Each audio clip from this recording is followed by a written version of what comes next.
Jesus. All we want is Jesus. Make room for the King. Make room for the King. Let the King of Kings come. And the King of Glory come. The Lord of hosts. The Lord strong and mighty. Share out there for 20 elders.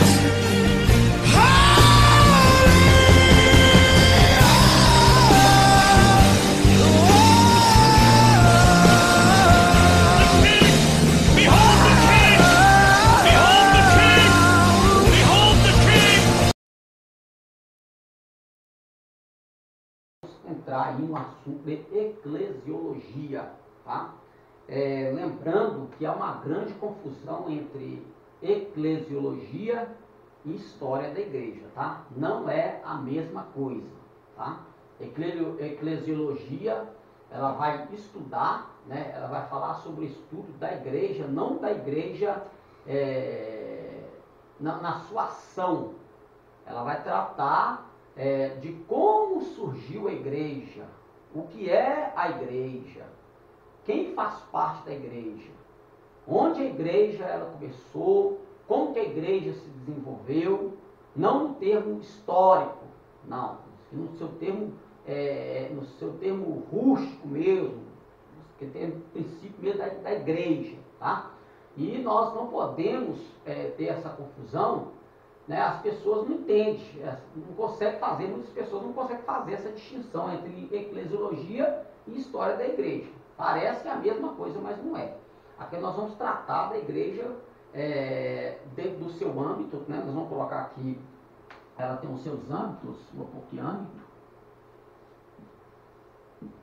âmbito, nós vamos tratar dela do âmbito religioso, né? Ela tem o seu âmbito religioso,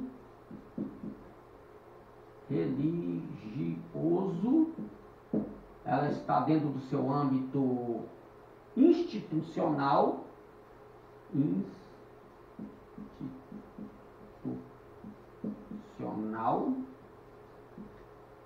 no âmbito denominacional,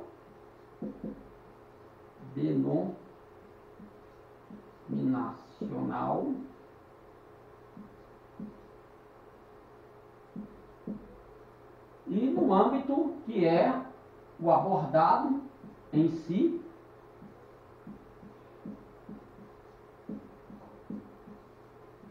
vou até com letra mais caixa alta aqui, espiritual. Então esses são os âmbitos que a gente precisa compreender a estrutura da eclesiologia, né? Quando a gente vai falar do âmbito religioso, é aquele conceito que as pessoas têm de igreja, né? Você já fala assim, ó, que igreja bonita, está colocando o âmbito religioso como uma entidade, porque na verdade, quando Cristo ele pensa na igreja, ele fala da igreja, ele não pensa na igreja dessas formas que a gente vê. Cristo ele vai pensar na igreja, ele está pensando na igreja no âmbito espiritual, tá? O âmbito religioso é a forma com que o mundo, ou seja, as pessoas de fora, procuram entender a igreja, tá? A igreja, nós precisamos entender que ela tem a sua divisão, né? Que para alguns vão chamar de organismo vivo, né? Organismo vivo e o organismo físico.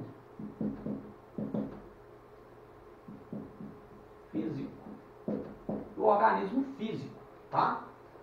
Quando a gente fala de organismo vivo, a gente está pensando no lado espiritual da igreja. É o lado espiritual. O organismo físico já abarca tanto o religioso quanto o institucional e o denominacional.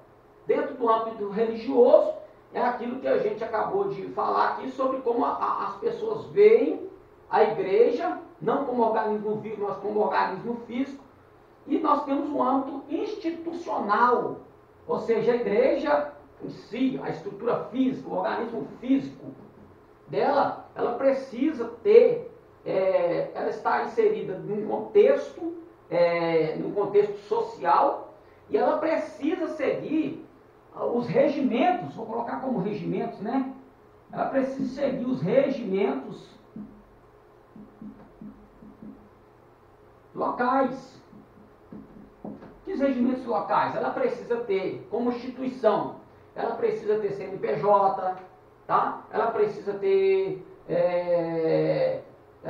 ter um corpo governante, como administradores, ela tem que ter um presidente, um vice-presidente, ela tem que ter um secretário, vice-secretário, tesoureiro, vice-tesoureiro, ela tem que ter um conselho, ela tem que ser formada por pessoas. Então, isto é a instituição. Então, quando a igreja está inserida dentro de um estado, de uma cidade, de um país, ela precisa, dentro das leis deste país, estar com esta organização. Tá? Cristo não pensou assim a igreja, mas como nós estamos no mundo físico, vamos usar o termo mundano, né?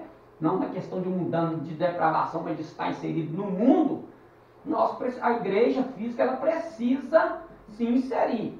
Tá? Então, a igreja não é igual ao boteco, não. A pessoa pensa no nome, o boteco do Queixada, o boteco do Barnabé, o boteco do Saci, o boteco do Boca Grande, e ali ele põe o nome lá e abre as portas e o pau quebra. Igreja não é assim. Tem gente que acha que igreja eu pensei no nome aqui, Igreja do Reino da Glória. Vou abrir aqui, a Igreja do Reino da Glória. Ele vai pôr na placa lá, Igreja do Reino da Glória, abre as portas, coloca uma caixa de som, põe cadeira e começa a evangelizar, a pregar. Mas ele mesmo assim, né, olhando para o lado nosso, se a gente olhar o lado religioso, a pessoa está fazendo bem, está evangelizando. Mas institucionalmente ele está errado. Porque ele não entrou dentro do âmbito legal, ele não está fazendo parte do âmbito legal. Se bater uma fiscalização, ele vai ter que fechar as portas, porque ele não tem CNPJ, ele não está institucionalmente liberado, ele não tem um alvará, a palavra era essa, alvará, ele não tem um alvará, ele não tem um alvará da prefeitura, ele não tem um CNPJ para gerar esse alvará, para ele ter liberdade, por mais que a igreja ela seja uma instituição filantrópica. O que é isso? Ela não visa fins lucrativos. Ela existe, ela subsiste através de doações dos seus fiéis, através de dízimos e ofertas, o que ele vai expor para a sua membresia, o que ele vai ensinar. E este âmbito institucional, ele só é influenciado dentro do regimento legal para ter portas abertas. O regimento legal não pode influenciar na cultura. Vamos colocar como cultura, tá? Na cultura religiosa, ou seja, eles não podem dizer, aqui você só pode pregar isso e aquilo. Não, nós somos um país laico. Nós temos liberdade de culto. Então, se a pessoa dentro do âmbito institucional, ele está legalmente amparado, ele tem um contador ali para mostrar que no final do ano ele tem que fazer uma prestação de conta para o país. Então este contador, né, ele vai fazer essa prestação de contas para o país, e ele vai mostrar que essa instituição não está praticando lavagem de dinheiro. Por isso que tem que ter um CNPJ, tem que ter esse contador, para ele poder, no final do ano, fazer ali a sua liberação de imposto de renda. Tá? A igreja ela não tem fins lucrativos, mas ela tem que prestar conta, tá? Para o país e para a sua membresia do que ela faz com as doações que são arrecadadas através de dízimos e ofertas, que é para manter essa instituição com as portas abertas. Tá? No âmbito denominacional, já a nomenclatura em si. A nomenclatura em si, a Assembleia de Deus.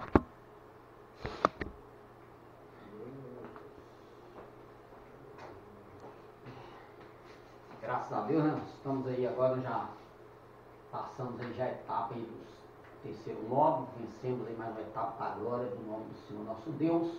E agora nós vamos entrar no nosso quarto módulo, onde nós vamos abordar os assuntos de eclesiologia, vamos abordar o assunto da história da igreja, missiologia, exegese bíblica, hermenêutica, oratória, qual é a outra disciplina? Fugiu a memória aqui, a outra disciplina, e escatologia, vai ser nessa? Escatologia? Não, escatologia não entra nessa, não, vai entrar no quinto módulo de escatologia, tá? Então nós vamos aí abordar esses assuntos aí, que são assuntos pertinentes, né, ao ensino, ou seja, a nossa caminhada, né, e hoje nós vamos entrar aí no assunto de eclesiologia, tá? Lembrando que há uma grande confusão entre eclesiologia e história da igreja, tá? Não é a mesma coisa, tá? Eclesiologia, ela vai estudar, né? Ela vai falar sobre o estudo da igreja, não da igreja na sua ação. Ela vai tratar de como surgiu a igreja, o que é a igreja, quem faz parte da igreja, onde a igreja ela começou, como que a igreja se desenvolveu, não no termo histórico, não, no seu termo rústico mesmo, que tem o princípio mesmo da igreja, tá?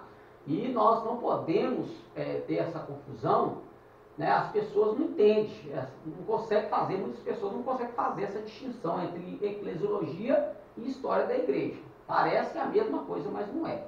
Aqui nós vamos tratar da igreja dentro do seu âmbito, né? Nós vamos colocar aqui, ela tem os seus âmbitos, vou pôr aqui âmbito, nós vamos tratar dela do âmbito religioso, né? Ela tem o seu âmbito religioso,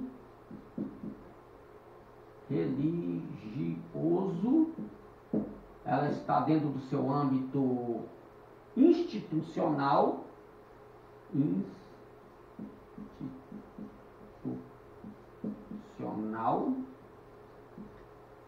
no âmbito denominacional,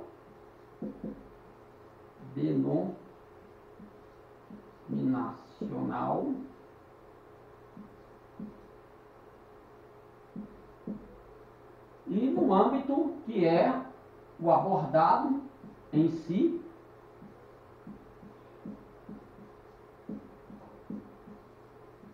vou até com letra mais caixa alta aqui, espiritual. Então esses são os âmbitos que a gente precisa compreender a estrutura da eclesiologia, né?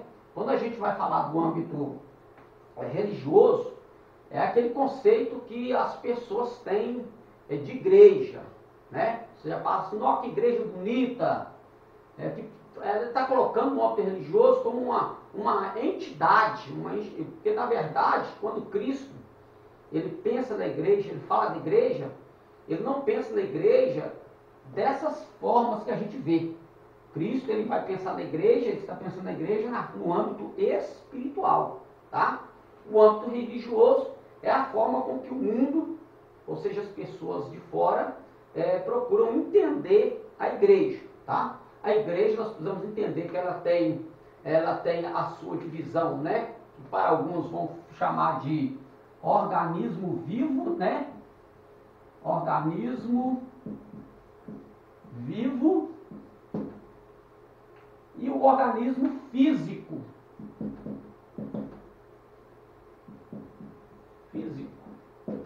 O organismo físico, tá? Quando a gente fala de organismo vivo, a gente está pensando no lado espiritual da igreja. É o lado espiritual. O organismo físico já abarca tanto o religioso quanto o institucional e o denominacional. Dentro do âmbito religioso, é aquilo que a gente acabou de falar aqui sobre como as pessoas veem a igreja, não como organismo vivo, mas como organismo físico. E nós nós temos um âmbito institucional, ou seja, a igreja em si, a estrutura física, o organismo físico dela, ela precisa ter, ela está inserida num contexto social, e ela precisa seguir os regimentos, vou colocar como regimentos, né? Ela precisa seguir os regimentos locais. Que regimentos locais? Ela precisa ter como instituição, ela precisa ter CNPJ, tá? Ela precisa ter um corpo governante, como administradores, ela tem que ter um presidente, um vice-presidente, ela tem que ter um secretário, vice-secretário, tesoureiro, vice-tesoureiro, ela tem que ter um conselho, ela tem que ser formada por pessoas. Então, isto é a instituição. Então, quando a igreja está inserida dentro de um estado, de uma cidade, de um país, ela precisa, dentro das leis deste país, estar com esta organização. Tá? Cristo não pensou assim a igreja, mas como nós estamos no mundo físico, vamos usar o termo mundano, né? Não na questão de mundano de depravação, mas de estar inserido no mundo, a igreja física ela precisa se inserir. Tá? Então, a igreja não é igual ao boteco, não. A pessoa pensa no nome, o boteco do Queixada, o boteco do Barnabé, o boteco do Saci, o boteco do Boca Grande, e ali ele põe o nome lá e abre as portas e o pau quebra. Igreja não é assim. Tem gente que acha que igreja eu pensei no nome aqui, Igreja do Reino da Glória. Vou abrir aqui, a Igreja do Reino da Glória. Ele vai, põe a placa lá, Igreja do Reino da Glória, abre as portas, coloca uma caixa de som, põe cadeira e começa a evangelizar, a pregar. Mas ele mesmo assim, né, olhando para o lado nosso, se a gente olhar o lado religioso, a pessoa está fazendo bem, está evangelizando. Mas institucionalmente ele está errado. Porque ele não entrou dentro do âmbito legal, ele não está fazendo parte do âmbito legal. Se bater uma fiscalização, ele vai ter que fechar as portas, porque ele não tem CNPJ, ele não está institucionalmente liberado, ele não tem um alvará, a palavra era essa, alvará, ele não tem um alvará, ele não tem um alvará da prefeitura, ele não tem um CNPJ para gerar esse alvará, para ele ter liberdade, por mais que a igreja ela seja uma instituição filantrópica. O que é isso? Ela não visa fins lucrativos. Ela existe, ela subsiste através de doações dos seus fiéis, através de dízimos e ofertas, o que ele vai expor para a sua membresia, o que ele vai ensinar, e este âmbito institucional, ele só é influenciado dentro do regimento legal para ter portas abertas. O regimento legal não pode influenciar na cultura, vamos colocar como cultura, tá? Na cultura religiosa, ou seja, eles não podem dizer, aqui você só pode pregar isso e aquilo. Não, nós somos um país laico. Nós temos liberdade de culto. Então, se a pessoa dentro do âmbito institucional, ele está legalmente amparado, ele tem um contador ali para mostrar que no final do ano ele tem que fazer uma prestação de conta para o país, então este contador, né, ele vai fazer essa prestação de contas para o país, e ele vai mostrar que essa instituição não está praticando lavagem de dinheiro. Por isso que tem que ter um CNPJ, tem que ter esse contador para ele poder, no final do ano, fazer ali a sua liberação de imposto de renda, tá? A igreja, ela não tem fins lucrativos, mas ela tem que prestar conta, tá? Para o país e para a sua membresia do que ela faz com as doações que são arrecadadas através de dízimos e ofertas, que é para manter essa instituição com as portas abertas, tá? No âmbito denominacional, já a nomenclatura em si. é a nomenclatura em si, Assembleia de Deus, Igreja Batista, Igreja Presbiteriana, Igreja Canal da Bênção, Igreja Vai com Deus, Igreja Vem com Deus. Então, é o nome que é dado à instituição religiosa, tá vendo? Então, vai se ligando esses termos, mas quando a gente vai para o termo em si, que o próprio Jesus, ele vai fazer uso, lá em Mateus, né? A gente fala que Mateus, capítulo 16, versículo 18, é o texto onde Jesus, ele inaugura a igreja. Ele inaugura a igreja ali quando ele diz para Pedro que as portas do inferno não prevalecerão contra a igreja, né? Mas não é ali que a igreja é inaugurada. Em si, como organismo vivo, ela vai surgir no Pentecoste. Mas e aí, como é que fica então essa questão do momento e do período? Nós precisamos entender que no período de Jesus, né, a sociedade ela estava influenciada, né, nós já falamos aqui por muitas vezes, influenciada pelo governo romano, influenciada pelo helenismo, que é... O que é o helenismo? Não? Lembrou, não? O helenismo era a cultura grega incutida, obrigada, que foi colocada por Alexandre o Grande no período do seu governo como governador de todas as terras de todo o mundo daquela época, né?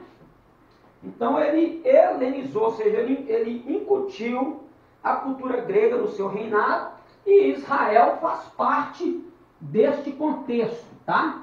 Mas quando nós olhamos para a terminologia em si, nós temos uma base assim, que já é um vício nosso, vou colocar assim, né?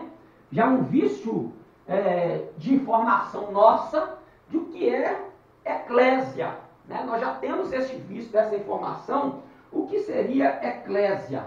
O que a gente tem como o termo aqui, eclésia? O que a gente tem ali? O que significa eclésia no nosso linguajar comum cristão? Olhando para o conceito teológico que trouxe essa informação, que nos dá essa informação do que significa eclésia. A gente diz que eclésia é tirar para fora, certo? A gente usa esse termo de igreja, né? No grego, igreja quer dizer eclésia, aí a gente tem aquela visão de tirado para fora. Só que quando Jesus ele vai, em Mateus 16, 18, falar que, né, sobre esta pedra edificarei a minha igreja, aquela palavra eclésia, na verdade, já era um termo usado na região e no período de Jesus, antes de Jesus fazer o uso da palavra, tá? Essa palavra por quê? Porque é uma cultura, é o que nós falamos, é cultura grega. Então Jesus não, né? Nós não podemos tirar Jesus do contexto judaico, nós não podemos tirar Jesus do contexto que ele está ali de influência, de língua, de cultura, e essa terminologia, antes de Jesus fazer o uso, a gente acha que essa terminologia, ela só vai acontecer quando Jesus fala, mas na verdade ela já era comum. Por quê? Porque o helenismo trouxe esse tipo, isso vem dos gregos. O que é eclésia na verdade? Eclésia na verdade significa chamados para fora das portas. Como assim? Era um pensamento grego. Quando a gente estava estudando sobre os filósofos, existia um local onde eles se reuniam para discutir política, discutir qualquer que fosse assunto. E isso ali, isso é conhecido como uma eclésia, chama reunião, chamados para fora das portas para julgar alguma coisa.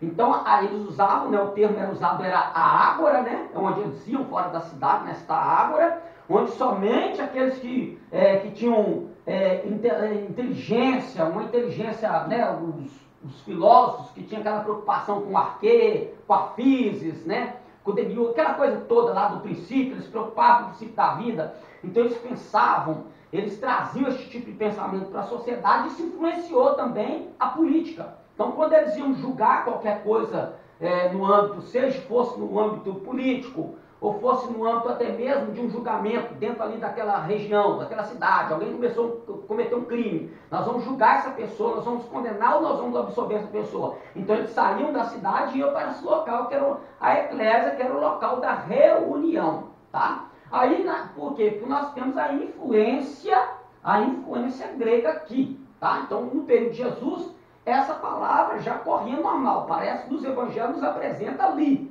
Ó, aqui foi o primeiro lugar que Jesus falou, mas ela já corria no pensamento. Só que o que acontece?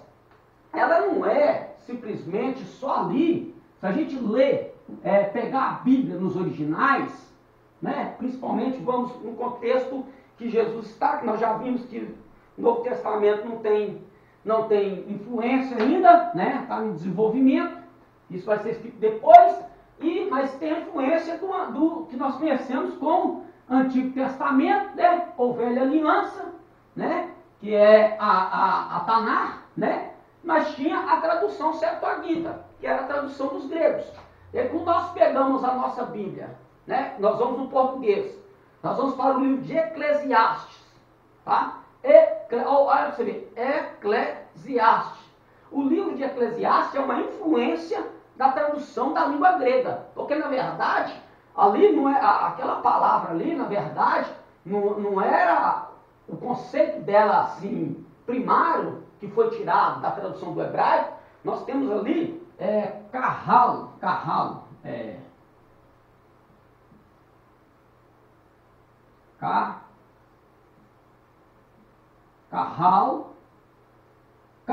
é assembleia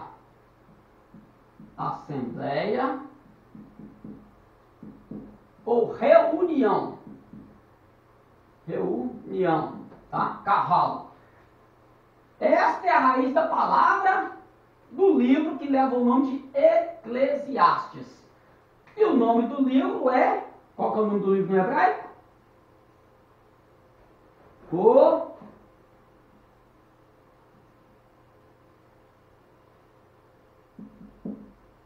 que está escrito aí?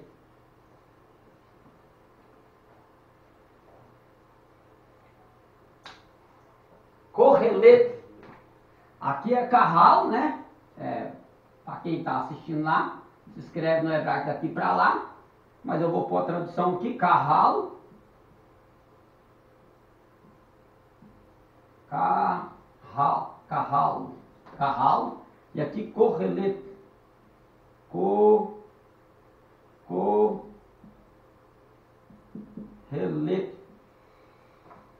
Correlete. Não, são dois não.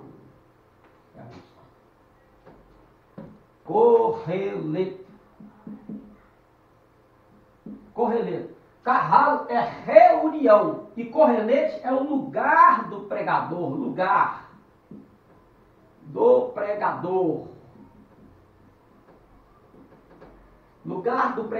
correlete, lugar do pregador. Quando a gente lê lá Eclesiastes, o nome do livro, na verdade no original é correlete, que a gente não e assim disse o pregador, filho de Davi. Não é assim que começa o livro? Lê aí o versículo 1 aí de Eclesiastes.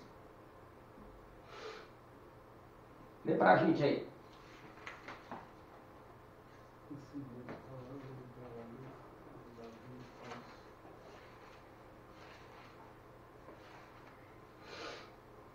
Palavra do pregador, filho de Davi, rei em Jerusalém. Isso, palavra do pregador. Essa palavra pregador aí, no original é correlete, tá? No hebraico aí, essa palavra pregador aí é correlete. Não no sentido dele ser um pregador do evangelho, mas um pregador é aquele que fala, ele tem liberdade para falar, ele pensa e ele vai falar aquilo que ele fala aqui. No carral, que é na assembleia, reunião, então há uma reunião e é uma pessoa responsável para falar naquela reunião, que é o correlete, o pregador. Então, lugar do pregador, tá? Então, essas coisas eram julgadas ali, e nós vemos que esta palavra eclésia, ela já, né, claro que no Eclesiastes aí vai vir da tradução do grego, né, que a gente já falou aqui, por causa dessa influência aí da cultura grega, tá? Mas o original traz aí, é isso aí, ó, correlete. que traduziram para Eclesiastes, que é a influência da língua grega, que nos períodos de Jesus vai chegar lá como eclésia. E aí, no estudo nosso aí da igreja, da eclesiologia, estudo da igreja, a informação que nos dá é essa. Mas quando Jesus ele está falando de igreja, Jesus não está falando de igreja, o único âmbito que Jesus está falando em questão de igreja é na questão espiritual. Tá? Jesus não está preocupado com questão religiosa, Jesus não está preocupado com questão institucional, Jesus não está preocupado com questão denominacional, Jesus está preocupado com a questão, ele está falando da questão espiritual da igreja. Tá? Ou seja, a formação do corpo da igreja, tá? A igreja em si é a igreja mística, vamos pôr assim, a igreja mística no âmbito místico, ou seja, é o corpo místico de Cristo na terra, ou seja, eu, você, fulano, ciclano, são todos os cristãos espalhados pela terra, eles são a igreja de Cristo. É isso que no âmbito espiritual é visto desta forma, tá? Então a gente precisa entender essa questão. Por quê? Porque, mas então como é que a gente vai ver essa questão? A gente sabe que dentro do âmbito que nós vivemos, que quando Constantino em 313, ele vai, 313, ele vai supostamente, isso aí é supostamente, porque ele nunca foi cristão na verdade, tá? E ele não. A mãe dele era uma cristã, né? A mãe dele era uma cristã, que era Mônica, né? Inclusive a igreja católica até canonizou ela de Santa Mônica. Ela cria no Cristo, né? Cria no Cristo, mas Constantino, quando ele assume o reinado em 313, com a morte do seu pai, Constâncio, ele vai então, em 323, entrar numa batalha, numa guerra. A gente já falou disso aqui, né? Isso já é a história da igreja, mas só para entender aqui, que as pessoas dizem que foi Constantino o fundador do cristianismo, foi ele que começou. Não, na verdade, quando ele vai acontecer o Édito de Milão. No Édito de Milão, Constantino vai dar autoridade política para a igreja, onde nós usamos o termo de que a igreja casou com o Estado. A igreja passa a ter poder político, que lhe é concedida por Constantino, e aí agora vai surgir também nesse ato aí o papado. Tá? Então ele vai dar essa autoridade, e aí vai começar a perseguição.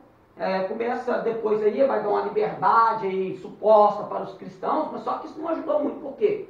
Porque quem não era cristão, na verdade, quando ele torna o cristianismo, né, a religião oficial do seu governo, do seu reinado, as pessoas passaram a se tornar cristãos por questão de liberdade, para não pagar imposto, tá? E para ficar debaixo das asas do governo, do imperador, ou seja, ela vai ser protegida pelo imperador.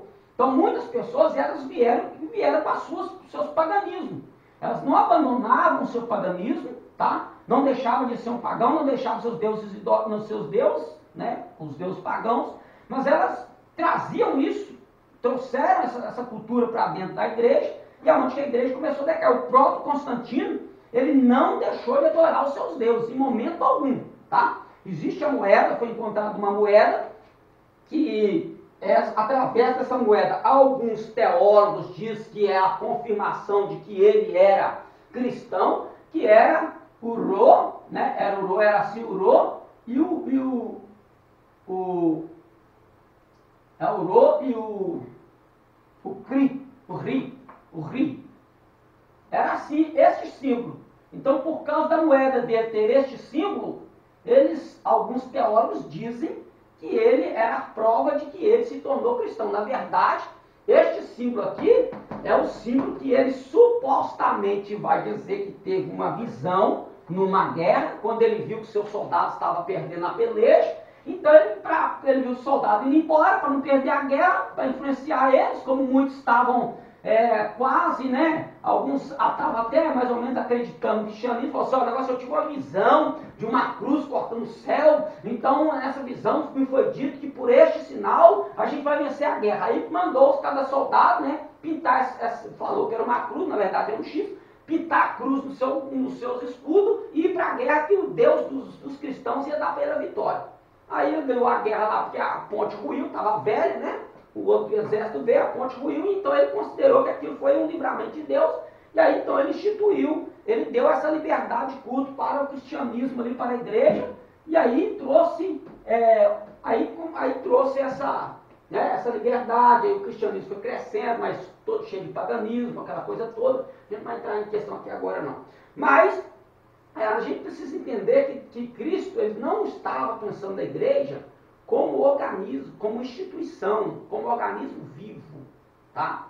Só que, como é que a gente então consegue entender essa questão? Foi Constantino que começou com esse negócio? Não, porque depois que a igreja passou a ter esse poder, o rei foi dando também para eles terra, então foi dando para eles terras, e através das cruzadas, que eram conhecidas como Guerra Santa, essas cruzadas na verdade nada mais é que derramamento de sangue por causa de religião, eles então, onde tinha um templo pagão, eles ruíam aquele templo pagão e construíam ali uma catedral ali para supostamente, né, o Deus Todo-Poderoso, que é supostamente Jesus Cristo, o Deus do cristianismo.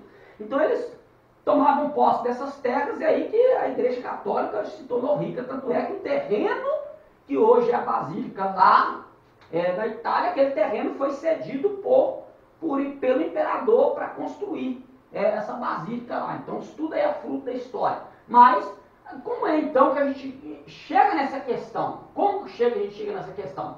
Aí a gente precisa entender que quando Deus tira o povo de Israel do Egito, Deus vai dar uma ordenança da construção do Mishkan, do tabernáculo. Deus vai dar, ali vai ser o momento, ali vai ser o local de prestação de culto, ali vai ser o local em que a presença de Deus vai se manifestar, né? Vai ser a morada de Deus ali. A Shekinah, na verdade, é o tabernáculo que é a Shekinah. Ali era a morada de Deus, conhecido como Shekinah, era o próprio tabernáculo. A doxa que era a presença de Deus, mas a morada era ali. Porque nós já vimos, estudamos e vimos que a palavra Shekinah, na verdade, quer dizer habitação de Deus. Então, quando a gente fala dessa questão, aí Deus começa a fazer esse projeto. Só que quando vai passando os tempos, né, passam os juízos, aí chega um período de Davi. Aí Davi resolve então fazer o quê? Construir uma casa para Deus. Né? Ele olha para o templo do Senhor, né, aquele tabernáculo simples, não tinha beleza nem formosura. Eu olhei o palhaço dele, mas eu vou morar em casa, e meu Deus vai continuar morando em tenda? Não, vou construir um trono, uma casa para meu Deus. Não, aí Deus mandou o profeta, não, você não vai construir casa para ninguém.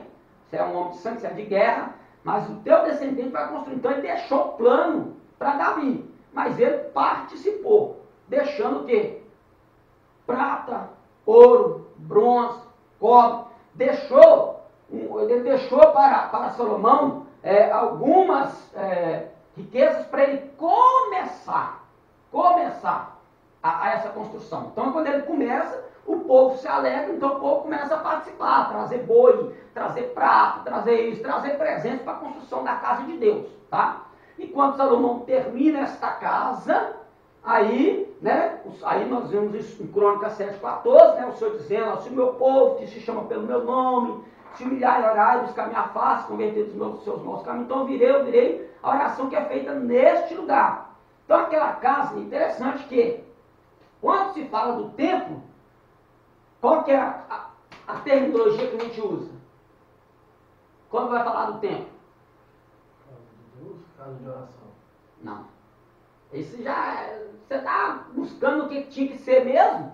Você está buscando o que tinha que ser. Mas não era isso que a gente fala, não. É o templo de Salomão, templo de Zorobabel, templo de Herodes. Então o templo não era de Deus. Então a casa não era de Deus. Por quê? Porque aqui, a partir o que era de Deus era até o Mishkan, era o tabernáculo. A Beit Hamikdash, que é o templo, já é projeto humano. Por isso que é templo de Salomão, templo de Zorobabel, templo de Herodes, templo do filho de Herodes, né? Tem o Herodes grande, o segundo Herodes. Então o que acontece? Ali já é o homem. Tá? Então Deus falou que o nome dele habitaria naquele, escolha aquela casa para a casa de sacrifício, e que o nome dele habitaria naquele lugar. Mas na verdade, a gente deu tempo, foi para Salomão, a gente deu tempo, foi para Zorobabel, a gente deu tempo, foi para Herodes. Não foi construído para Deus, foi construído para o homem. Tá? Então a gente tem. Vamos acompanhar o raciocínio aqui para depois não cair no pensamento desigrejado. A gente vai chegar lá daqui a pouco para entender isso aí também. Esse movimento aí que está acontecendo aí, que está crescendo também. Então, aí constrói-se, né? Só que quando chega o período babilônico, voltando antes do tempo de Herodes, o templo de Salomão é destruído. Com esta destruição, o povo vai para o cativeiro. Só que no cativeiro o povo precisa continuar prestando culto, continuar falando a Torá. Mas como é que eles vão fazer isso no cativeiro? Aí vai criar um sistema de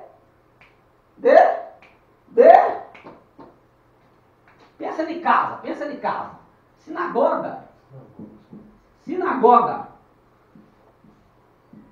Aí entra o sistema de sinagoga. Então se eles não têm templo e eles estão no cativeiro, o que eles vão fazer? Nós vamos criar, então, um local físico para a gente se reunir. Só que na sinagoga não era somente lugar de estudar a Torá, não. Estudo da Torá.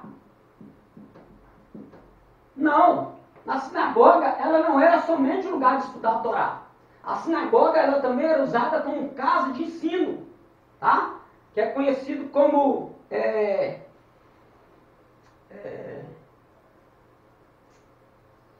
eu ver se eu lembro aqui. Como Bet Midrash. Bet Midrash.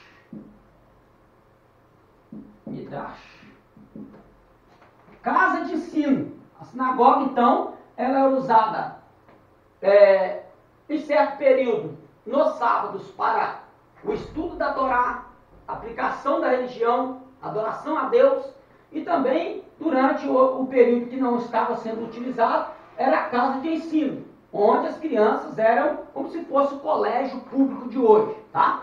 Então eles usavam essa localidade, nós vamos ver aqui daqui a pouco aqui como era uma sinagoga antiga, eles usavam este lugar também para ensinar as crianças, porque eles tinham a promessa da saída do cativeiro, mas eles precisavam educar as crianças. É por isso que o diabo ele quer dominar as nossas crianças, principalmente com essa porcaria, esse lixo do diabo, do inferno que veio aí, a tal da cartilha de ideologia de gênero, mas graças a Deus, né, a bancada evangélica, né, por mais que muita gente fale mal de crente na política, mas o negócio que a gente tem que entender, o crente não precisa de política, mas a política precisa do crente.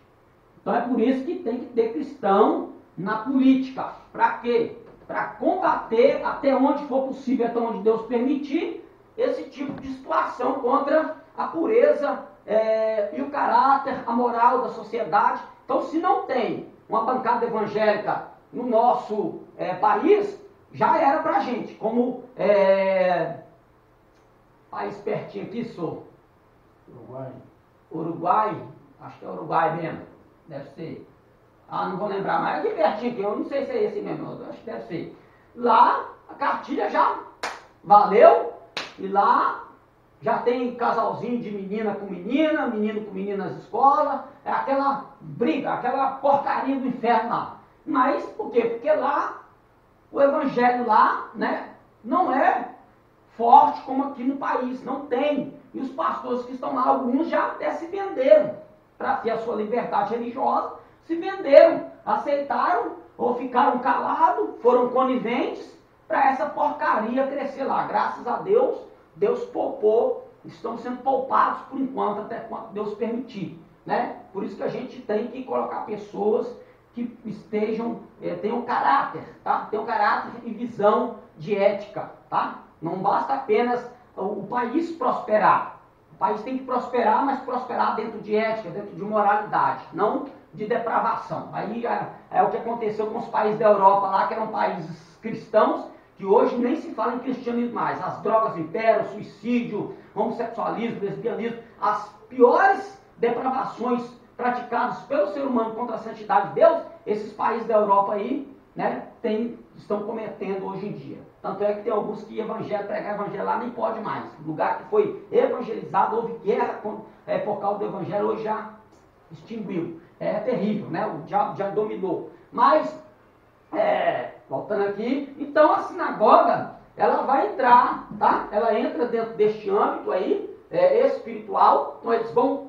só que para ter uma sinagoga, era necessário ter 10 homens de 30 a mais, de 30 anos acima.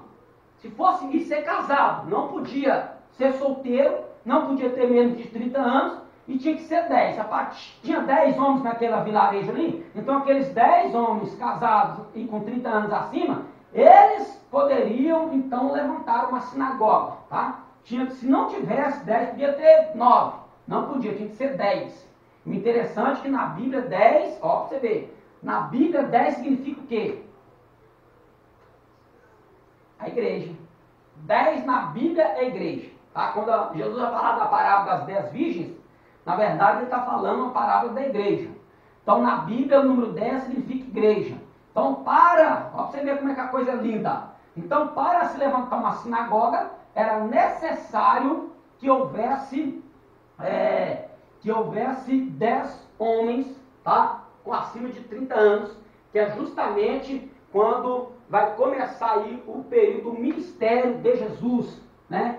Com 30 anos, coisa linda, né? Como é que é a história, como é que as coisas vão casando dentro da cultura, e Jesus ele vai vindo mostrando, não, né? ele vem cumprindo todos os preceitos para que nenhum desses fosse quebrado. Ele cumpre no nosso lugar tudo que era necessário, concernente a costumes daquela época, né? Então aí surgem as sinagogas, e quando termina o cativeiro, aí o povo sai. Aí nós já estudamos aqui, né, no período de Esdras, então traz isso para fora do cativeiro, e ele então começa essa expansão.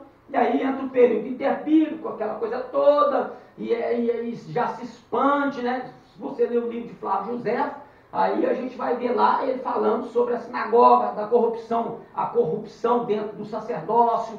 Então ele vem mostrando tudo isso. Aí levanta-se o templo de Herodes. Aí Herodes constrói o templo, né, restaura o templo, né, deu o templo de Zorobabel. Aí depois vem Herodes, faz uma reforma. Este Herodes o Grande faz uma reforma com marfins, coisa linda, fica uma coisa suntuosa. Mas do lado da reforma que ele faz, ele, para agradar um amigo seu, ele vai construir uma catedral de Santa Ana, do ladinho do templo. Aí, no período de Jesus, está ali construído aquele templo suntuoso, né?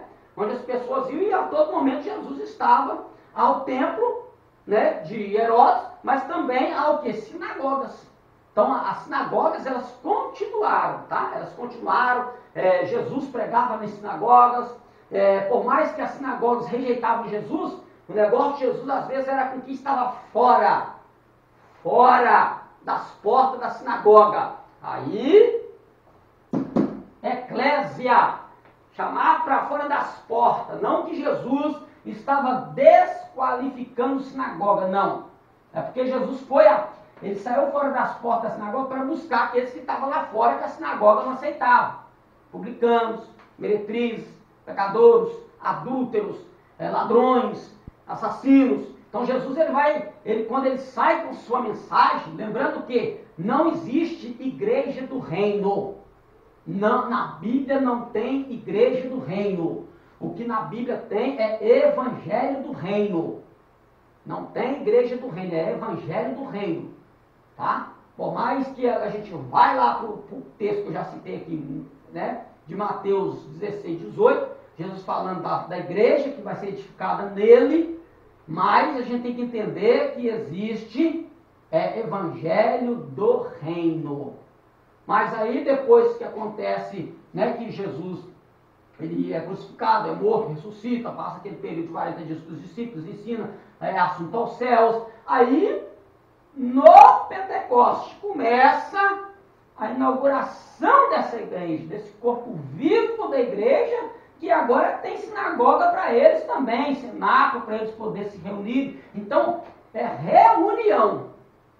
O original nos traz carral, que é reunião, e correleto, que é o lugar do pregador. Então, essas duas palavras começam a fazer sentido no âmbito físico da igreja. Tá? Essas duas palavras do hebraico, elas começam a fazer sentido no âmbito físico da igreja, onde a igreja, como corpo vivo, ela está crescendo, né? As almas começam a render-se a Cristo, mas há o carral, há o lugar de reunião, que a gente vê que é onde vai acontecer o primeiro concílio da igreja no livro de Atos, dentro desse carral, dentro desse lugar de reunião, né? Para resolver aquela questão do evangelismo missionário por Paulo e Barnabé. Tá? Então aí é o corpo físico da igreja. Tá? O corpo físico da igreja está aí. Só que Jesus está falando no âmbito espiritual. Ele está falando do corpo místico. Seja eu, você, nosso vizinho da direita aqui ou da esquerda, aquele que é cristão, que está na presença de Jesus. Então ele está falando desta igreja mística, esse corpo espiritual da igreja, né? E aí, o que acontece? Aí quando as pessoas começam a olhar para o âmbito físico da igreja, surge a questão dos desigrejados. Então, tá vendo? O pastor lá está ensinando lá, então que esse negócio de igreja física, isso aí não tem tanto sentido. Aí quando a gente vai para o âmbito espiritual, aí a gente vê o sentido do âmbito físico. Porque Jesus, ele vai ser o cabeça da igreja, né? Aí o apóstolo Paulo, quando vai lá em Coríntios, ele vai falar sobre esse corpo vivo, esse organismo vivo. Aí o que ele mostra? Ele mostra uma necessidade de reunião. Por quê? Porque lá no Éden, Deus começa com a instituição da família. O carral de Deus é a família, Adão e Eva, tá? É o carral de Deus, começa ali, a reunião começa ali. Onde Adão e Eva estavam no jardim, Deus vem, tá? Neste carral, nesta reunião, tá? Com eles, e isso passa a família. Então a igreja, a pessoa que se diz cristão, que é membro, que diz que é igreja, e ele está fora do âmbito físico, ele não é a igreja fora do âmbito físico. Por mais que no âmbito espiritual, nós temos o entendimento que eu sou a igreja, mas ele precisa estar no carral. Se ele não está no carral, ele não faz parte do corpo. A própria Bíblia diz isso. Paulo diz que o pé não pode dizer que é melhor do que o dedo. Uma figura de linguagem que estou usando, que não lembro direito a ordem que ele falou, não. Mas ele vai dizer que o dedo não pode falar que não sou boca, a boca não pode falar que não sou olho, né? Então, quer dizer, todos têm seu papel no corpo místico da igreja. Ela precisa, então, estar no carral. Ela precisa estar na união. Então, se a pessoa é cristã fora do carral, ela não é cristã. Ela apenas é uma pessoa que não aceita regras, não aceita ser submissa, não aceita estar debaixo de uma ordenança, porque ela precisa aprender. Então, quando Paulo vai falar disso, aí Paulo leva o lado espiritual para o lado físico. Efésios 4:11, lê para nós aí. Efésios 4:11, não é isso? Lê aí.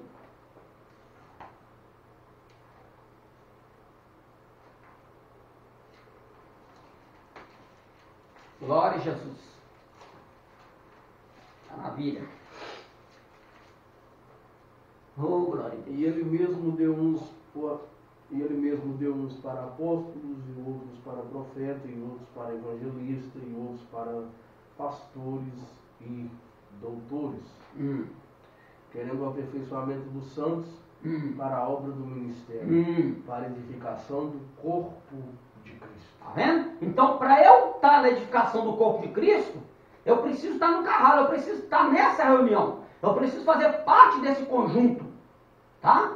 Então, essa edificação da igreja, como corpo místico, ela é uma verdade que ela culmina na reunião, no ajuntamento.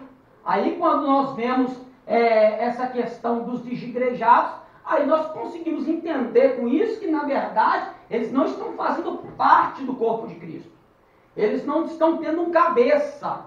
Eles querem ser um membro separado do corpo. Não tem como você ser um membro vivo separado de um corpo vivo. Se a igreja viva, a igreja espiritual, que somos nós, se eu saio fora desse relacionamento, eu deixo de ser igreja. Porque eu não estou dentro do relacionamento, eu não estou dentro da comunhão, tá? Então Paulo, quando ele fala isso, ele está falando isso aí desse crescimento, dessa edificação dos santos. Então está dentro do âmbito, né? E aí lê para nós aí, Hebreus 10, 25. A orientação de Hebreus 10, 25, ela mostra essa questão aí do carral, né? Como esta reunião do lado do âmbito espiritual e do âmbito físico. Não deixando a nossa congregação, como é costume de alguns, antes admoestando-nos uns aos outros, e dando mais, e tanto mais quanto vedes que se vai aproximando aquele dia. Tá vendo? Então aí nós vemos que a Bíblia, ela não entra em conflito. A Bíblia, ela não há conflito. O conflito há naqueles que não conseguem entender e nem se colocar à submissão do Eterno. Aí é um conflito de pensamento da própria pessoa, tá? Então nós vamos aí entrar dentro do nosso slidezinho aí. Vamos lá ver aqui, ó. Eclesiologia, definição, a eclesiologia do grego eclésia e logos. É o ramo da teologia cristã que trata da doutrina da igreja, seu papel na salvação, sua origem, sua disciplina, sua forma de se relacionar com o mundo, seu papel social, as mudanças ocorridas, porque a sociologia ela vai estudar o comportamento religioso.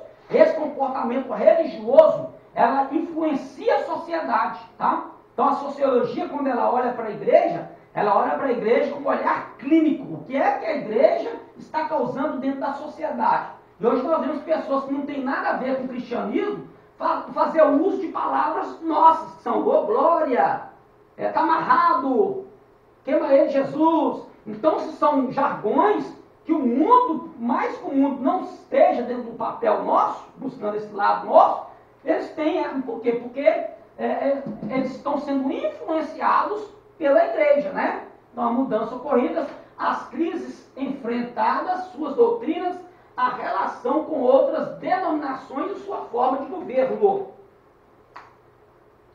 Igreja é o que é? Já falei, né? Isso não é igreja, é templo. Define templo de igreja. Então as pessoas, os desigrejados não entendem, é isso que eles não conseguem entender. Isso aqui não é igreja, tá certo. Aqui é igreja, tá certo, mas isso aqui não vive sem isso aqui. Isso aqui não vive sem isso aqui. Eu tenho que ter o carralo, aqui é o carralo, mas para eu fazer parte do carralo não tem que ter o correlete, não tem que ter o local do pregador. Carralo e correlete. Então é aqui, ó, a reunião desse povo aqui, né? Isto é a igreja, um organismo vivo. Já expliquei. É o corpo de Cristo, todas as pessoas. Cristo é o cabeça da igreja, sendo este mesmo o salvador do corpo. Efésios 5, 23. Igrejas são todas as pessoas em todo o mundo que se converteram a Jesus Cristo e seguem sua palavra. É como um corpo, uma igreja é formada por pessoas, não por construções físicas, templos. As pessoas não se reúnem na igreja, é a igreja que se reúne em um lugar. Tá vendo? Então esse lugar é necessário para que a igreja se reúna, né? E o que acontece? Quando a gente fala de igreja, principalmente para que tivesse, naquele período, para que houvesse, como é que eu posso te dizer assim? Para que a reunião pudesse acontecer, era necessário, no mínimo, 3 pessoas para acontecer um carralo. Diferente da sinagoga que precisava de 10. Mas o carralo, para ele acontecer essa reunião, ela precisava de 3 pessoas apenas. E aí nós vemos Jesus fazendo uso dessa linguagem também, cultural. Que é quando ele vai dizer, onde houver 2 ou 3 reunidos no meu nome, eu estou no meio deles. Então, essa reunião precisa acontecer no carralo. Então, é necessário. Nesta acepção é chamada igreja invisível. a quem tem vida interior espiritual. Cristo é o cabeça do corpo. Igreja local dá-se o nome de igreja visível ao grupo de pessoas chamadas membros unidas na mesma fé em Cristo Jesus, devidamente batizadas nas águas e compromissadas e fiéis à obra do Senhor. Nós vimos aí a questão de Efésios 4:11, né, que vai frisar isso.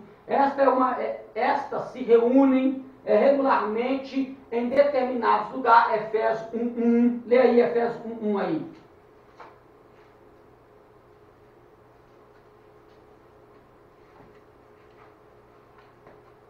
Ao apóstolo de Jesus Cristo, pela vontade de Deus, aos santos que estão em Éfeso e a fiéis em Cristo Jesus.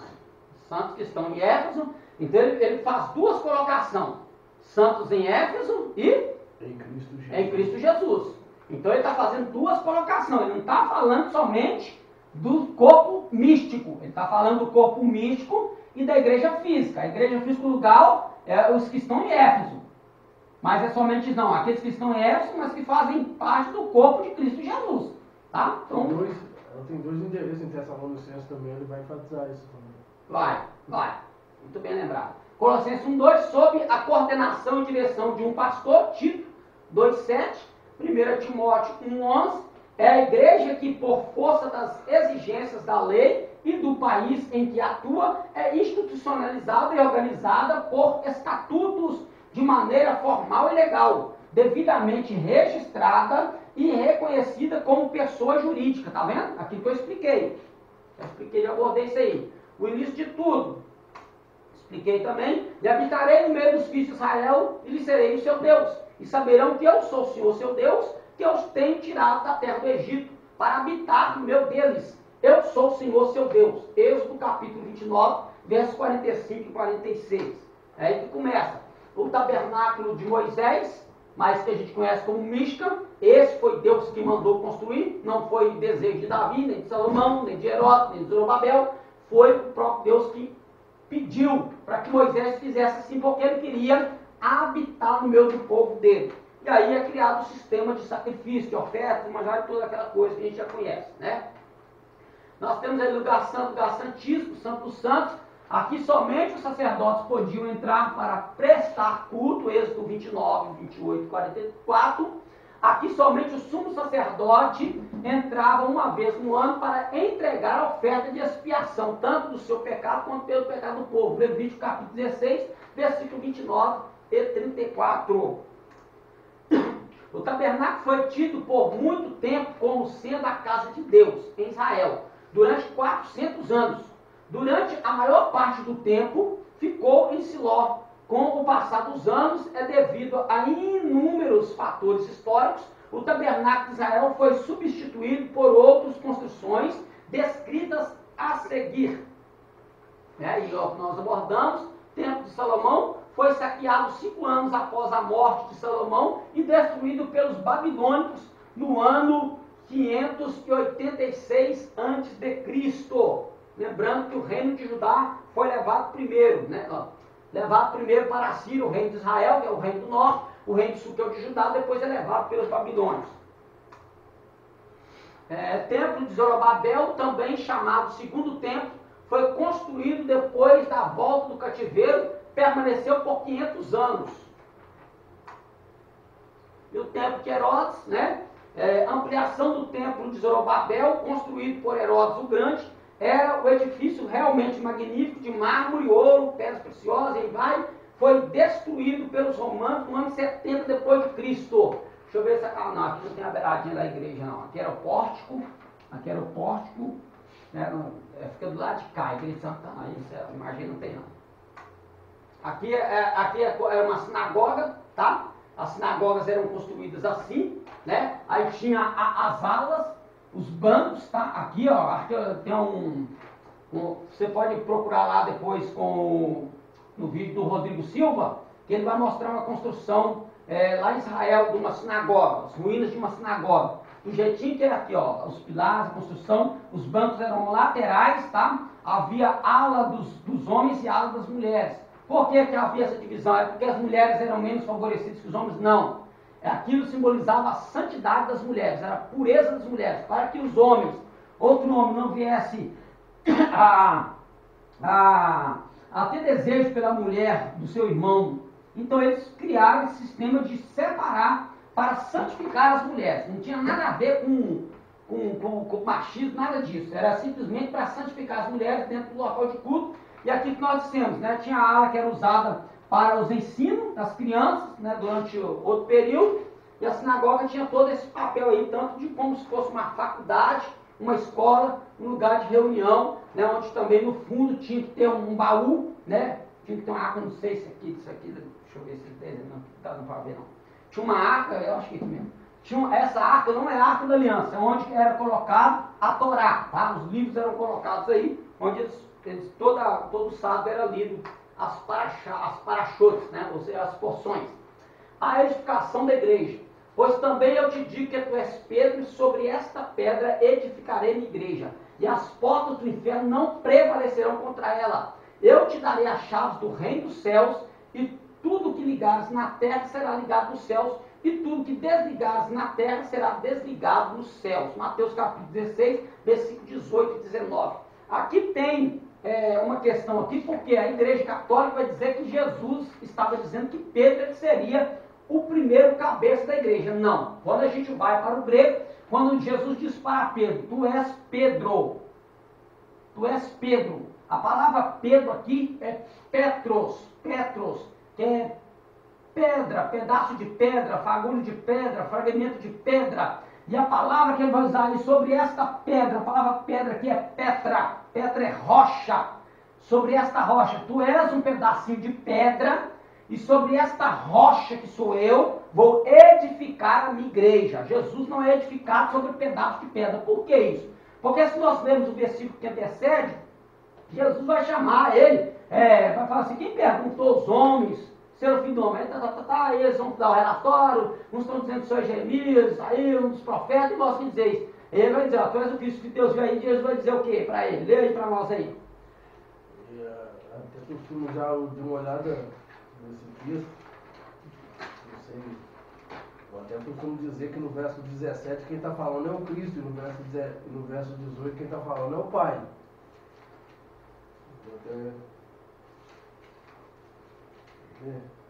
Vamos ver se a tradução só vai concordar com o que eu estou querendo falar aqui. 16. Vamos ler desde o 13. Vai, pode Nós ler. estamos aqui já. E chegando Jesus às partes de Cesareia de Filipe, interrogou os seus discípulos, dizendo, quem diz os homens ser o filho do homem? E eles disseram, um João Batista, outro Elias, outro Jeremias, ou um dos profetas. Disse-lhes ele, e vós, quem dizeis que eu sou? E Simão Pedro respondendo disse, tu és o Cristo, o Filho do Deus vivo. E Jesus respondendo disse-lhes, bem-aventurado és tu, Simão Bar-Jonas, porque não foi carne e sangue que tu revelou, mas meu Pai que está nos céus. Pois também eu te digo que tu és Pedro, e sobre esta pedra edificarei a minha igreja, e as portas do inferno não prevalecerão contra ela. Tem uma revelação aí, tá? No versículo 17, se não me falha a memória. Jesus, 17, Jesus vai dizer assim, bem-aventurado és tu, Simão. Essa palavra Simão no hebraico é Shimon. Shimon quer dizer aquele que ouve, mas não é ouvir de ficar atento, é aquele ouvir de oscilar, ele é duvidoso. A mesma hora que ele está escutando uma coisa aqui, que ele está dando atenção, ele está acreditando aqui, se ele chegar ali na frente e outro falar alguma coisa, aquilo que ele acreditava lá, ele deixa de acreditar, ou seja, ele oscila, tá? É oscilante. Ele é oscilante naquilo que ele ouve, ele não dura naquilo que ele está ouvindo. Aí, bem-aventurado és tu, Shimon, Bar-Yoná, aqui já é aramaico, Bar, por quê? Bar é aramaico, porque Ben, no hebraico é Ben, filho, no hebraico é Ben, aqui é aramaico. Bar-Yoná, não é Jonas aí? Bar-Jonas? Só que é Yoná, Ioná. Ioná significa pomba, mas não é pomba no sentido de linda pomba, é uma pomba que voa sem direção. Então Jesus estava dizendo sobre essa postura de Simão, que a natureza dele, ou seja, ele é de uma linhagem que oscila, que vacila, tá? Num dado momento ele está deixando, o Espírito de Deus está usando ele aqui, a gente leu continuar o texto, depois a gente vai ver que Jesus vai falar da sua crucificação, da sua morte, e ele vai dizer, Senhor, de maneira nenhuma terá isso, e Jesus vai dizer o que para ele? Tá vendo como é que ele oscila? Ele não firma. Aí primeiro ele é usado por Deus, depois ele é usado por Satanás. Então ele está oscilando. Então é isso aqui, ó, a natureza de Simão, como Petros, pedaço de pedra, esse pedacinho de pedra, ele pode ser removido. Mas quem remove a rocha que é Cristo? Ninguém pode remover a rocha que é Cristo. Cristo não oscila, a Bíblia diz que não há variação e nem sombra nele. Não há sombra nem variação nele, não há dúvida em Deus. Então Jesus, ele é a pedra, ele é a rocha onde a igreja é edificada. Bendito seja o nome do Senhor. Então às vezes as pessoas, né, tentam, porque estão na natureza humana ainda. Ela está no gênio humano. Mas quando Deus vem com poder restaurador, com poder purificador, essa pessoa vai se fortalecer em Cristo Jesus, tá? Então nós temos que andar em cima, edificado nesta pedra, que é o que o escritor aos Hebreus que vai dizer, edificado no fundamento dos apóstolos e dos profetas, de que Jesus Cristo é a pedra principal de esquina. Ele é a pedra, é Jesus que é a pedra. Desde o Antigo Testamento, a Bíblia vem enfatizando que ele é essa pedra que foi rejeitada pelos edificadores. E tem gente que ainda fala que... O apóstolo Paulo vai dizer que, acho que em Coríntios, não me fala a memória, que ele é a pedra que seguia o povo no deserto. A pedra acompanhava, e ele falou assim, e esta pedra, os nossos pais beberam de mesma pedra espiritual, e esta pedra era Cristo. Hein? Imaginou, você está andando, você anda no deserto 400 quilômetros, aquela mesma pedra ali.